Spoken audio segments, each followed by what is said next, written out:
Seguimos la conversación aquí en Cadena Nacional y vamos a saludar a nuestro próximo invitado, autor de este libro, un libro testimonial, La Hora de las Siluetas, una política en las sombras, y va abordando además lo que fueron especialmente los años de dictadura, cómo es que vivió además también su militancia en esa época en el Partido Comunista, pero además de eso también lo que pasó en los años anteriores y lo que ha sido su vida después. Por lo mismo es que vamos a saludar a su autor y que está aquí junto a nosotros, está Gustavo Poblete. ¿Cómo estás, Gustavo? Qué bueno tenerte por acá. Bien, y agradecer a todos ustedes la invitación. Nosotros muy contentos, además, estuvimos leyéndolo durante el fin de semana. ¿Ah, sí? Al menos, sí, exactamente. Yo pude revisarlo durante este fin de semana largo. Se lee muy rápido, se lee muy fácil. Y todo esto es, como dice el mismo libro, parte de tu propio testimonio y de tu propia vida en estos 70 años de vida. ¿Por qué escoges este momento para hacer esta publicación? Porque además yo tengo entendido que hay un gatillante que ocurre por ahí el año 2015 que finalmente termina dando forma a lo que tenemos ahora como libro. Sí, bueno, como tú dices, en esa época decidí comenzar a escribir este libro. Bien. Sin querer hacerlo como libro en ese momento, sino que era como una especie de carta larga a mis hijos, en que me di cuenta que estaban grandes. Sí. Y yo nunca les había contado lo que había hecho políticamente. Sabían mi postura general, pero no las cosas más específicas. Y como ya estaban grandes y tenían sus posturas y sus pensamientos propios, comenzaron también ciertas críticas, ¿no? Entonces ahí me incomodé. ¿Críticas de qué tipo? Nada, porque que de repente para un joven uno siempre puede ser más incoherente con lo que piensas, y vives así y eres asá, y qué sé yo. Entonces, en ese sentido yo dije, bueno,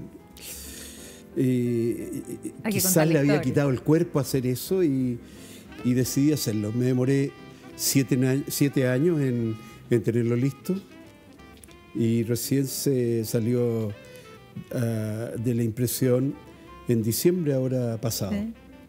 Oye, y bueno, tú aquí también partes haciendo una especie de advertencia, podríamos decir, diciendo que, bueno, esto más que nada es un testimonio, que es un relato testimonial. También avisas que hay algunos nombres o entidades más bien que también has ido modificando, donde además se van agrupando estos 20 años de militancia, en tu caso en el Partido Comunista. ¿Cómo definirías esos 20 años?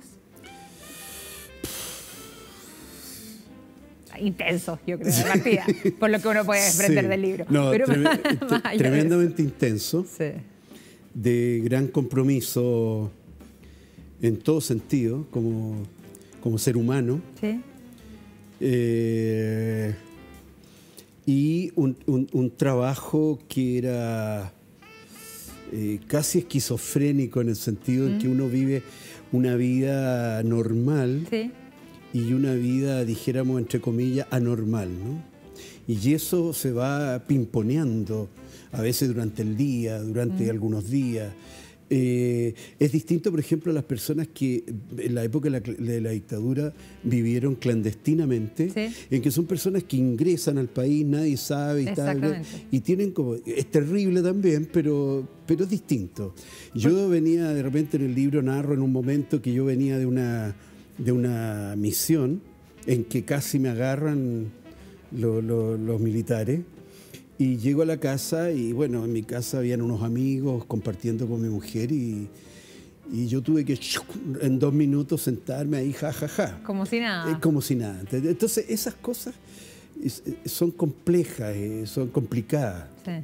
Bueno, para quienes también se van sumando a nuestra sintonía, y ahí también tú nos vas aportando si es que te parece bien, parte un poco de las horas de las siluetas, dando cuenta de lo que fueron, bueno, lógicamente estos 20 años, pero además de eso también de tu vida como infiltrado. Hablas también de los topos de quienes estuvieron ahí operando a escondidas, en este caso, durante el periodo de dictadura, entendiendo además lo delicada que era la situación también, sobre todo para un militante del Partido Comunista en esa época. Y tú vas contándolo, y por eso decía, se lee muy rápido, se lee muy fácil, de una manera muy novelesca en ese aspecto.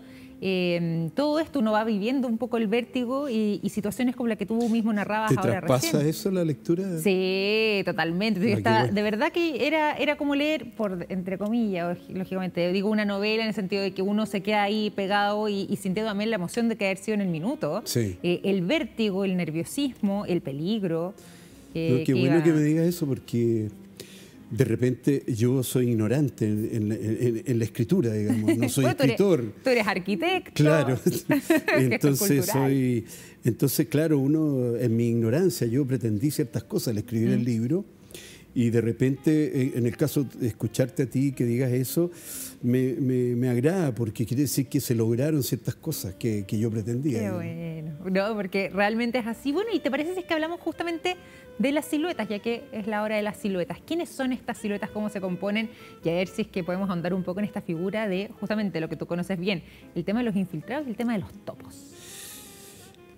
Bueno, la hora de la silueta también se explica en el libro. Ahí se aparece, iba caminando ahí por Providencia y miré hacia el poniente, y es un momento en que el sol se esconde detrás de todos los elementos de la ciudad, ¿sí? Árboles, faroles, edificios, y estos van perdiendo la profundidad. Y al perder la profundidad se transforman todos en siluetas negras, cuando el sol ya está. Y eso dura muy poco. Y esas siluetas después se funden con la oscuridad de la noche, sí. ¿Ya? Para volver a aparecer al otro día a la luz del día, ya, los objetos. Entonces eso, bueno, en otro momento fuera de Chile estaba también en un encuentro que tenía que hacer en otro país, y relacioné por primera vez este momento de la silueta con el trabajo que muchos hacíamos en ese momento, en que tú vivías una vida en que nunca podías comentarle a nadie. No, claro. Y vivías ligado a 2, 3 personas y nada más, ¿me entiendes? Claro. Entonces, bueno, y de hecho tú mismo lo dices también en el libro, y de hecho ahí voy a pegarme un salto, voy a irme a la página 180, porque a propósito de esto que tú mencionabas, decías, debíamos llevar una vida normal y simultáneamente una vida anormal. Claro. Un poco haciendo este juego. Es lo que te decía, de que había que... estábamos como obligados a tener además una vida súper correcta, ¿me entiendes? Cualquier cosa podría ser que agarraran la punta del hilo y lo tiraran. Entonces, no cometía errores manejando. No, o sea, es una vida totalmente... prolija. Claro, como alguien podría definirla ahí en mi caso, por ejemplo, era como una vida burguesa, digamos, ¿sí? Completa, ¿ya? Pero eso implicaba justamente que uno pudiera actuar bajo cuerda. Y pasar piola también. Porque... Oye, y por lo mismo, ¿cómo además fueron tomando también ese relato y esa historia? En este caso tú decías, claro, parte como una iniciativa para traspasárselo a tus hijos, pero finalmente agarra forma a través del libro. Y te lo pregunto básicamente porque no hay mucha literatura testimonial, voy a decirlo así, sobre este tipo de temas.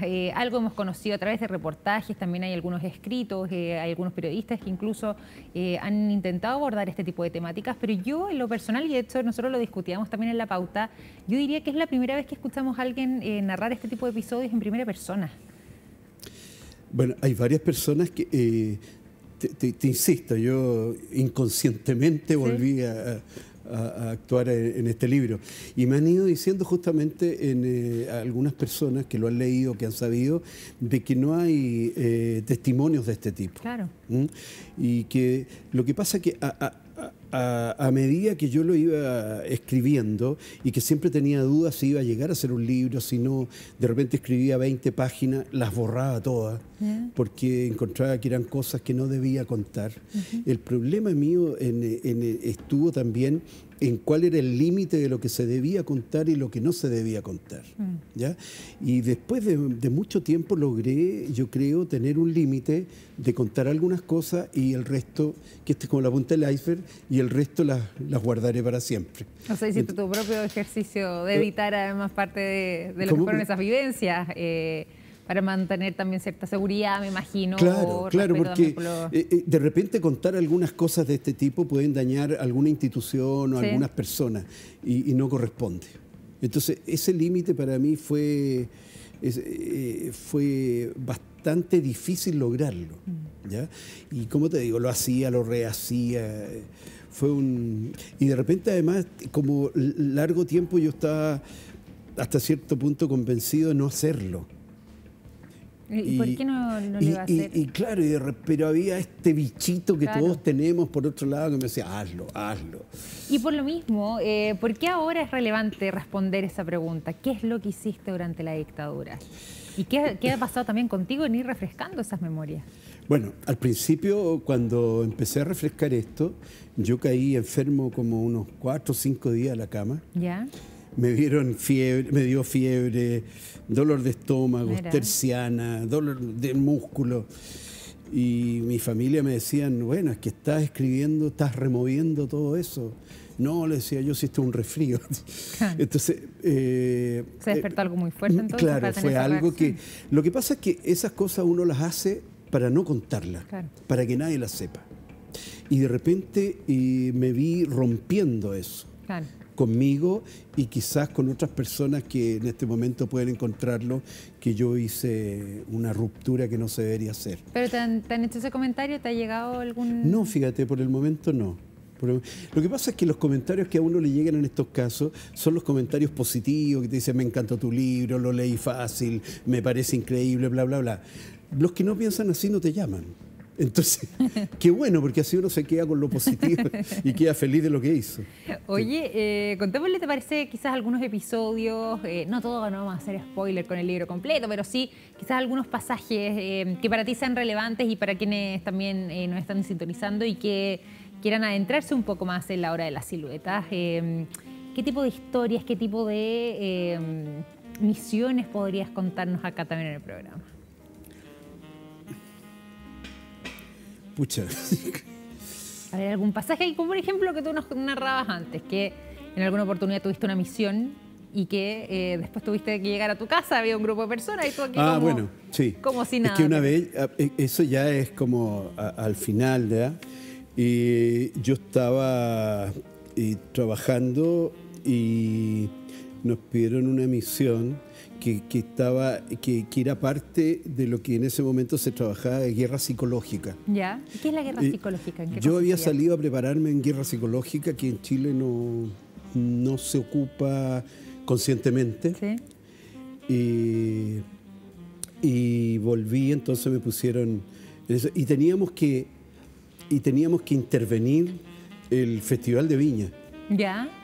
Estaba el Festival de Viña, entonces con unos aparatos tecnológicos que trajimos y todo eso, teníamos que intervenir, y al intervenir tirar a la pantalla que estaba presentando el festival, se neutralizaba y se tocaba y se lanzaban unas consignas y un escrito, digamos. Perfecto. Y para eso llegamos a las 3 de la tarde más o menos al Cerro San Cristóbal, en la parte oriente, digamos, del cerro. ¿Sí? Buscamos un lugar, hicimos ahí una cuevita, nos metimos y andábamos con unos bolsos enormes porque estos aparatos funcionaban con unas antenas largas que había que estirarlas, ¿ya? Pero se achicaban, eran plegables, y estábamos también con otras cosas ahí en la maleta, y ahí estuvimos hasta las 11:30, 12 de la noche, creo. Wow. Sentados ahí como acurrucados con los pies cruzados, porque no se podía fumar, porque cualquiera podía ver el cigarro, etc. Y con un sistema que armamos para que no se vieran las luces de los aparatos, ¿no? Con los cuales manipulábamos. Y entonces llegó el momento, nosotros teníamos la programación del festival y teníamos que lanzarlo en un momento determinado. Y llegó el momento y lo lanzamos, metimos la grabación y salió. Y esto estaba dirigido justamente hacia el sector oriente de la ciudad. Perfecto. De Santiago. Y esto tenía unos ángulos que abarcaban. Entonces, la primera vez, la segunda vez, la tercera vez. Teníamos calculado que había que hacerlo 3 veces, porque los cuadrantes en ese tiempo de la parte de la represión, ¿sí?, los iban a captar, si nos demorábamos mucho lo iban a captar. Y cuando a uno le resultan esas cosas y uno ser humano, démosle otra, con cuarta vez. Y la cuarta, démosle otra, listo, y metemos quinta vez. Bueno, terminamos, salimos, metimos los bolsos, todo. Mi compañero con el cual estábamos trabajando eso me quedó a la orilla del camino. Yo había estacionado el auto en unos estacionamientos arriba. Y bueno, y cuando iba llegando, ahí en el libro se narra más en detalle. Y ahí de repente un foco encima y ya habían llegado ya. Sí, claro. No deberíamos haber hecho las 5, sino que las 3. Como dicen. Pero claro, entonces, pero bueno, bueno, y ahí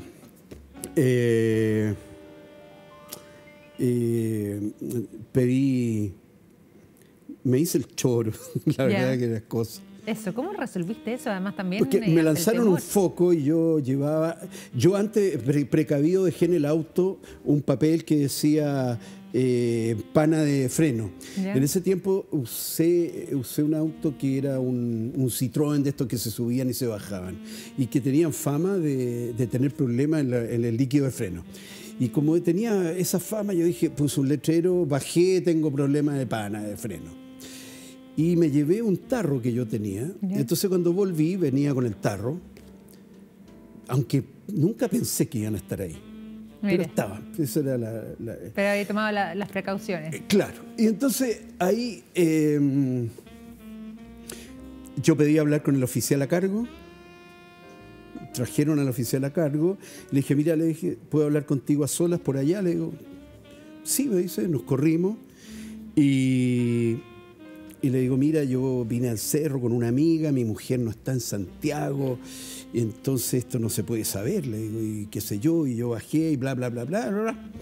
Y él aceptó el cuento. Lo salía. Aceptó el cuento, y bueno, y se me produjo otro problema, porque empecé a echar el líquido y le echaba, y la cuestión rebalsaba y rebalsaba para que quedara una mancha abajo, y le echaba.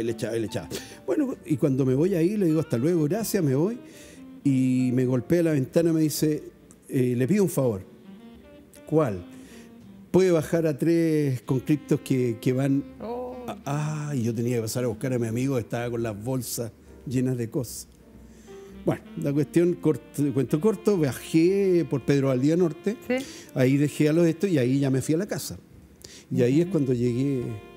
Claro, y ahí a la fiesta que había en mi casa, yo venía así como... Nerviosísimo. Claro, yo venía como... Y simulando, pues como que no hubiera pasado nada. Y no pasaba, yo venía a trabajar, cualquier cosa. Ese tipo de cosas contadas así aquí quizás no logran dar cuenta, ¿no? De todo lo que implica cada momento. No, ahí, lógico. ¿ya? Y nosotros teníamos también los plan B, que si yo me demoraba tanto tiempo, él partía nomás. Claro. O sea, cada uno partía. Bueno, y esto es una de las cosas que tú mencionas rápidamente en el libro, que si te daban una hora, esa hora tenía que ser. Esa hora está. Si te dicen a las 8:10, es a las 8:10. A las 8:11 o a las 8:09 no sirve. Son trabajos en que se trabajan al 100%. El 99% es una falla. Claro. Es 100%. Claro. Y así, entonces eso también lo hace más tenso, hay que ser como más perfeccionista, hay que estudiar muchas veces lo que se va a hacer, tener planes B y planes, etc. Oye, y tú además también dices en el libro que finalmente esto es una especie de homenaje para los que ya no están, para los que todavía están, y hace una reflexión también en el inicio, dentro de la parte, incluso la advertencia, de que este tipo de temas van a seguir reflotando hasta que no haya una justicia real y se sepa realmente qué es lo que fue pasando caso a caso. Claro. Lo que pasa es que, bueno, de nuestro grupo, yo te digo, habemos re pocos que podemos estar sentados acá o en otra parte. ¿Ya? Cayeron, murieron. Entonces, en ese sentido, y como este es un trabajo subterráneo, ¿sí? todo el sector de la seguridad, de la inteligencia, de la contrainteligencia, son cuestiones subterráneas que se hacen para que no se sepan. Todos las hacen, pero no se saben porque de eso se trata. Claro. Y entonces no pueden haber homenajes, digamos. Sí, pues lógico. Salvo algún... Ahí en el libro yo cuento un homenaje que creo que es el único homenaje que se ha hecho a un encargado de inteligencia que venía, ¿cómo se llama?, de Europa. En ese momento el encargado de inteligencia externo, sí, y venía a Europa y lo agarran porque la CNI estaba de acuerdo con la inteligencia argentina y los agarraban ahí. Y tenían información desde la Embajada de París, de la ESTO, etc., y del Servicio de Inteligencia de allá, etc. Era toda una red contra nosotros, pequeñitos ahí trabajando. Y lo tomaron ahí y bueno, y desapareció. Recién se encontraron hace pocos años atrás, unos restos pequeños, por acá, por una cuesta cercana, y se hizo un entierro oficial. Sí. Yo creo que eso es muy importante hacerlo, porque, como digo en el libro, yo creo que solo la familia de estas personas que han muerto y desaparecido saben lo que es el rito de enterrar algo de sus muertos, digamos. Oye, y por lo mismo, Gustavo, ¿cuánto de la democracia, además del retorno a la democracia en nuestro país, le debemos también a estas siluetas, a estas personas que llevaban a cabo estas misiones y que, como decías tú, no conocemos mayormente sus historias? Sí, y para bien o para mal no se van a conocer, digamos. Y hay mucha gente, por eso que yo aproveché, ya que me mandé el salto con el libro, ¿sí? Yo aproveché, como tú bien dices, de hacer un homenaje a todas esas personas que murieron sin abrir la boca, que murieron porque los denunciaron o por cualquier cosa, ¿ya? Y que son muchas, y que nadie nunca les va a hacer un homenaje porque muchos de ellos ni se sabe lo que hacían. Claro. Ni se sabe. De hecho, en el libro yo narro el caso de una persona que trabajaba también en esto, y que él estudiaba arte en la Católica, yo estudié arquitectura en la Católica, tú no sé si te acuerdas, ¿no? Sí, claro. Y bueno, cuando él desaparece, todos decían, ¿pero por qué? Sí. ¿Por qué agarraron a este gallo? O sea, ¿qué es lo que...? Y nadie sabía. Él llegaba a sus cursos de arte, Ignacio, que... Entonces, claro, nadie sabía porque era lógico, nadie tenía que saber. Claro. ¿Ya? Yo sabía porque trabajaba con él. Claro. Pero no, nadie más sabía. Entonces, por eso yo creo que acá se ha sido demasiado exagerado en la izquierda chilena en general, toda la centroizquierda ha sido muy exagerada en no tratar los temas militares o los temas de este tipo. Sí. ¿Ya? Todavía como que se les hace un poco tratarlos, conversarlos, abrirlos y hacerlos más públicos, hacerlos más cotidianos. Entonces, también eso contribuye a que estas personas estén encerrados, ¿no?, entre cuatro paredes y de repente hagan lo que hicieron. Gustavo, vamos a hacer lo siguiente. Tenemos que ir finalizando esta conversación que ha estado muy interesante sobre la hora de las siluetas, este libro, que además también tú nos ofreciste regalar 3 ejemplares. Sí. Les voy a pedir ahí a la gente también que nos acompaña que estén atentos a nuestra cuenta de Twitter, porque de esa forma, atentos además a la manera de participar para poder llevarse. Entonces, uno de estos ejemplares, la hora de las siluetas, para que nos escriban y puedan leer entonces este trabajo de Gustavo. Y además hay otra invitación para el día 6 de octubre, día miércoles por lo demás, a las 18 horas, un Face Live con el Museo de la Memoria, donde tú vas a estar conversando, Gustavo. Sí. También teniendo contacto y resolviendo algunas dudas respecto a este trabajo. Sí, o creando otras. Ah, también, pues, también. Porque, sería muy interesante. Sí. La hora de las siluetas, entonces, el trabajo de la autoría de Gustavo Poblete, que nos estuvo acompañando esta noche en Cadena Nacional. Muchísimas gracias por haber sido parte del programa. A todos ustedes, a los que están acá, y a ti, y al canal, por haberme invitado muy interesante, además. ¿Cómo se llama? Exponer parte del libro. De algunas anécdotas. Muy interesante además la lectura, gracias. Y muy fácil de leer además la hora de las siluetas. Nosotros tenemos que ir finalizando este capítulo. Le agradecemos también a todos ustedes por habernos acompañado el día de hoy. Mañana a las 12 en punto tenemos más Cadena Nacional. Cuídense mucho, un gran abrazo. Chao, chao.